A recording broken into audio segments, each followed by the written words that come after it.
हर हर महादेव दोस्तों। आज मैं आपके सामने भगवत गीता का विस्तृत पाठ और सार लेकर आई हूँ। आप सभी से ध्यान पूर्वक सुने। भगवत गीता हिंदू धर्म का एक पवित्र और महान ग्रंथ है। यह महाभारत के भीष्म पर्व का एक भाग है। इसमें कुल 18 अध्याय और 700 श्लोक हैं। गीता में भगवान कृष्णा ने अर्जुन को जीवन, धर्म, कर्म, आत्मा, भक्ति और मोक्ष का उपदेश दिया है। यह केवल धार्मिक ग्रंथ ही नहीं बल्कि जीवन जीने की कला भी सिखाती है। जब महाभारत का युद्ध आरंभ होने वाला था, तब अर्जुन अपने ही संबंधियों, गुरुओं और मित्रों को सामने देखकर मोह और दुख में पड़ गए।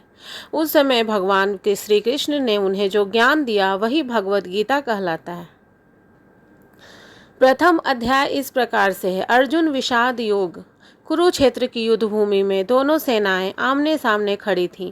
अर्जुन ने भगवान श्री कृष्ण से कहा कि वे उनका रथ दोनों सेनाओं के बीच ले चलें ताकि वे युद्ध करने वालों को देख सकें।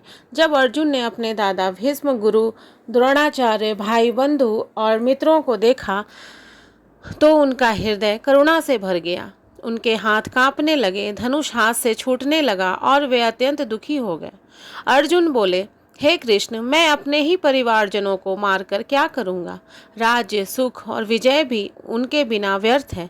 वे युद्ध करने से मना कर देते हैं और रथ में बैठ जाते हैं। यही अर्जुन का विषाद कहलाता है। द्वितीय अध्याय सांख्य योग।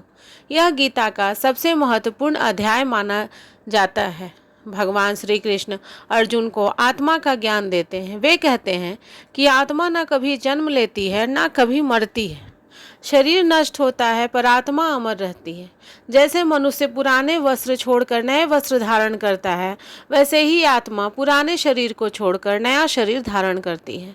श्री कृष्ण अर्जुन को कर्तव्य पालन का उपदेश देते हुए कहते हैं कि कर्म करो लेकिन फल की चिंता मत करो। यही निष्कासन कर्म योग है।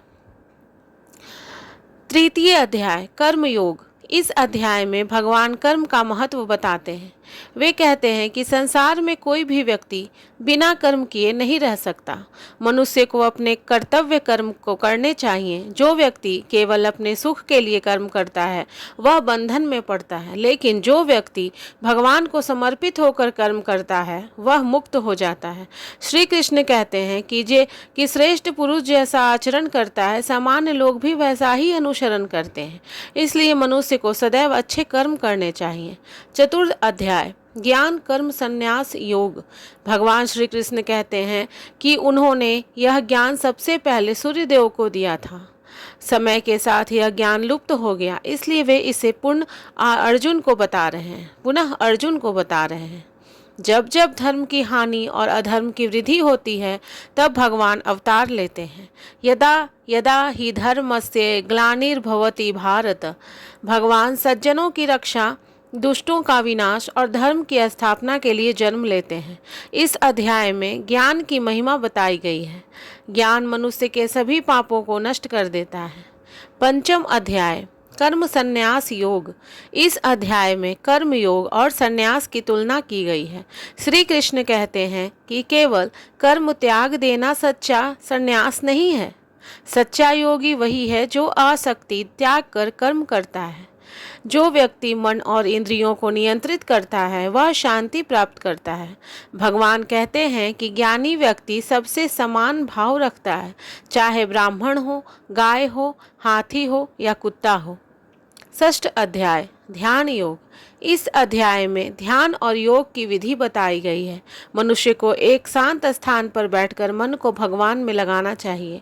श्री कृष्ण कहते हैं कि मन बहुत चंचल है, लेकिन अभ्यास और वैराग्य से उसे नियंत्रित किया जा सकता है।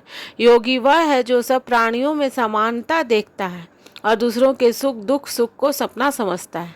अर्जुन पूछते हैं कि यदि कोई योग मार्ग से भटक जाए तो उसका क्या होगा? श्री कृष्ण बताते हैं कि उसका कभी विनाश नहीं होगा। अगले जन्म वह फिर योग मार्ग पर आगे बढ़ता है। सप्तम अध्याय ज्ञान वियोग योग। भगवान अपनी दिव्य शक्तियों का वर्णन करते हैं। वे कहते हैं कि यह संपूर्ण संसार उनकी शक्ति से संचालित हो रहा है। पृथ्वी, जल, अग्नि, वायु, आकाश, मन, बुद्धि और अहंकार, ये सब उनकी प्रकृति हैं। लेकिन मनुष्य माया के कारण भगवान को पहचान नहीं पाता। केवल भक्त ही भगवान की वास्तविकता को जान पाते हैं। अष्टम अध्याय अक्षर ब्रह्म योग। इस अध्याय में मृत्यु के समय भगवान को स्मरण करने का महत्व बताया गया है। श्री कृष्ण कहते हैं कि जो मनुष्य अंत समय में मुझे स्मरण करता है वह मुझे प्राप्त होता है। मनुष्य जैसा स्मरण करते हुए शरीर छोड़ता है वह उसी को प्राप्त करता है। इसलिए जीवन भर भगवान का स्मरण करना चाहिए। नवम अध्याय राज विद्या राज गुहा योग। यह अध्याय अत्यंत पवित्र माना जाता है। भगवान कहते हैं कि वे सबके भीतर स्थित हैं लेकिन फिर भी सबसे अलग हैं। भगवान अपने भक्तों से अत्यंत प्रेम करते हैं। वे कहते हैं कि यदि कोई भक्त प्रेम से मुझे पत्र, पुष्प, फल और जल अर्पित करता है तो मैं उसे स्वीकार करता हूँ। भगवान का सच्चा भक्त कभी नष्ट नहीं होता। दशम अध्याय विभूति योग। इस अध्याय में भगवान अपनी विभूतियों का वर्णन करते वे कहते हैं कि पर्वतों में मैं हिमालय हूँ, नदियों में मैं गंगा हूँ, योद्धाओं में मैं राम हूँ, ऋषियों में मैं नारद हूँ। संसार की जो भी अद्भुत और तेजस्वी वस्तु है वह भगवान की शक्ति का ही अंश है। एकादश अध्याय विश्व रूप दर्शन योग। अर्जुन भगवान से उनका विराट रूप देखने की इच्छा व्यक्त करते हैं। तब भगवान श्री कृष्ण अर्जुन को दिव्य दृष्टि देते हैं। अर्जुन भगवान के अनंत मुख, नेत्र और दिव्य रूप को देखकर आश्चर्यचकित हो जाते हैं। उन्हें संपूर्ण ब्रह्मांड भगवान के शरीर में दिखाई देता है। अर्जुन भय और भक्ति से भर जाते हैं। भगवान कहते हैं कि मैं काल हूँ, संसार का नाश करने वाला हूँ। अर्जुन भगवान को प्रणाम करते हैं और उनकी स्तुति करते हैं। द्वादश अध्याय भक्ति योग। इस अध्याय में भक्ति का महत्व बताया गया है। भगवान कहते हैं कि जो भक्त श्रद्धा और प्रेम से उनकी पूजा करता है वह उन्हें अत्यंत प्रिय है। सच्चा भक्त वह है जो किसी से द्वेष नहीं करता, सब पर दया करता है, अहंकार रहित होता है, सुख दुख में समान रहता है। ऐसा भक्त भगवान को अत्यंत प्रिय होता है। त्रयोदश अध्याय क्षेत्रज्ञ विभाग योग। शरीर को क्षेत्र और आत्मा को क्षेत्रज्ञ कहा गया है। भगवान कहते हैं कि शरीर नश्वर है लेकिन आत्मा शाश्वत है। जो व्यक्ति आत्मा और प्रकृति के भेद को जान लेता है वह मोक्ष प्राप्त करता है। ज्ञान का अर्थ केवल पुस्तक पढ़ना नहीं बल्कि विनम्रता, अहिंसा और सत्य का पालन करना भी है। चतुर्दश अध्याय गुण त्रय विभाग योग। प्रकृति के 3 गुण बताए गए हैं। सत्व गुण शुद्धता और ज्ञान, रजोगुण इच्छा और कर्म, तमोगुण आलस्य और अज्ञान। मनुष्य इन गुणों से बंधा रहता है। जो व्यक्ति इन तीनों गुणों से ऊपर उठ जाता है वह भगवान को प्राप्त करता है।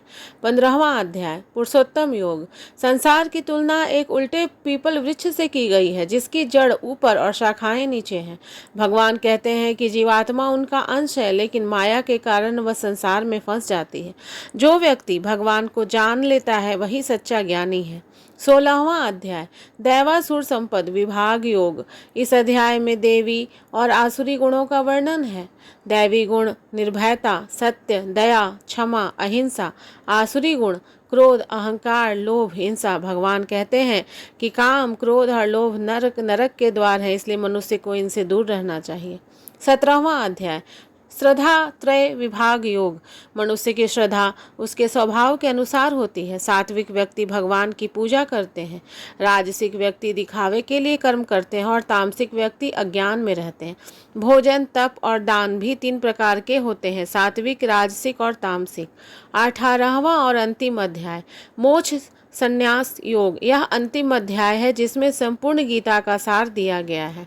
भगवान अर्जुन से कहते हैं कि सब धर्मों को छोड़कर केवल मेरी शरण में आओ, मैं तुम्हें सभी पापों से मुक्त कर दूंगा। अर्जुन का वह मोह समाप्त हो जाता है। वे कहते हैं कि हे कृष्ण, अब मेरी शंका दूर हो गई है, मैं आपके आदेश का पालन करूंगा। इसके बाद महाभारत का युद्ध आरंभ होता है। भगवत गीता की कुछ मुख्य शिक्षाएं ये हैं कि कर्म करते रहो, मनुष्य को बिना फल की चिंता किए अपना कर्तव्य करना चाहिए। आत्मा अमर है, शरीर नष्ट होता है लेकिन आत्मा कभी नहीं मरती। भगवान पर विश्वास रखो, भक्ति और श्रद्धा से मनुष्य भगवान को प्राप्त कर सकता है। मन को नियंत्रित करो, मनुष्य का सबसे बड़ा मित्र और शत्रु उसका मन ही है। लोभ और क्रोध से बचो, ये मनुष्य के पतन का कारण बनते हैं। गीता का आधुनिक जीवन में भी महत्व है। आज के समय में भी गीता का अत्यंत उपयोगी है। यह हमें तनाव, भय, क्रोध और निराशा से लड़ना सिखाती है। विद्यार्थी को मेहनत और एकाग्रता की शिक्षा मिलती है।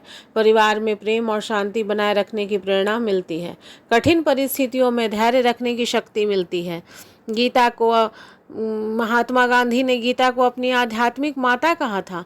उन अनेक विद्वानों ने इसे जीवन का मार्गदर्शक माना है। और अंत में मैं यही कहना चाहती हूँ दोस्तों कि भगवत गीता केवल एक धार्मिक ग्रंथ नहीं है, बल्कि संपूर्ण मानवता के लिए ज्ञान का प्रकाश है। यह हमें सिखाती है कि जीवन में चाहे कितनी भी कठिनाइयाँ आएं, हमें अपने धर्म और कर्तव्य का पालन करना चाहिए। भगवान श्री कृष्ण का उपदेश आज भी उतना ही सत्य है जितना हजारों वर्ष पहले था।